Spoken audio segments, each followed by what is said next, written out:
আগস্টে স্মরণকালের ভয়াবহ বন্যা ডুবিয়েছে ফেনীসহ আশেপাশের জেলাগুলোকে। শত বছরেও এত পানি দেখেননি ফেনীবাসী। ভয়াবহ এই বন্যার জন্য প্রতিবেশী দেশ ভারতের বাঁধ খুলে দেওয়া এবং পরশুরাম সীমান্তে বিএসএফ এর নদী পার কেটে দেওয়াকে দায়ী করছেন স্থানীয়রা। উজান থেকে ভারত থেকে পানি তারা ছাড়ি দেওয়ার কারণে আমরা প্লাবিত হয়ে যায়। এই বেড়িবাঁধ থেকে আরো 5 ফুট উঁচা বেড়িবাঁধ স্থায়ীভাবে তৈরি করা হয়, না হয় এই গ্রাম চলে যাবে। সীমান্তের নদীর পাড়টি এখনো কাটা থাকায় একটু বৃষ্টি হলেই আতঙ্কে ভাসে পুরো জেলা। তাই পার্টি দ্রুত সংস্কারের দাবি করে আসছেন স্থানীয়রা। এবারে ফেনীর সেই বাঁধ পরিদর্শন করলেন পানি সম্পদ উপদেষ্টা সৈয়দা রিজওয়ানা হাসান।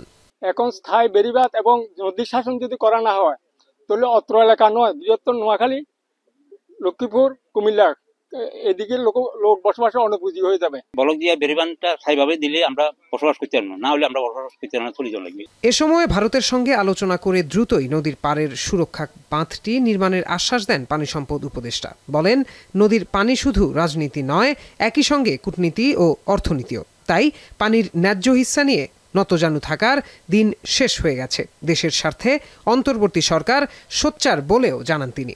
নদীর পানি কেবলমাত্র রাজনীতি না, এটা কূটনীতিও, এটা অর্থনীতিও। কাজে আমরা আমাদের মানুষের কথা, আমাদের মানুষের দুর্ভোগ, আমাদের মানুষের প্রত্যাশা, তাদের চাহিদা অনুযায়ী জানি উজানের দেশগুলোর সাথে কথা বলতে পারি, সেটা বুঝতেই কিন্তু আমার আজকে আসা। বন্যায় ফেনীর ক্ষতিগ্রস্ত বাঁধ ও রেগুলেটর পরিদর্শনের পর করণীয় নির্ধারণে জেলা প্রশাসকের কার্যালয়ে গণশুনানিও করেন পানি সম্পদ উপদেষ্টা। এখন ফেনী। সানবিট সব দিবে সামাল। সানবিট ম্যাজিক প্রেস ডিশওয়াশিং এর মাথা ঘোরানো সলিউশন।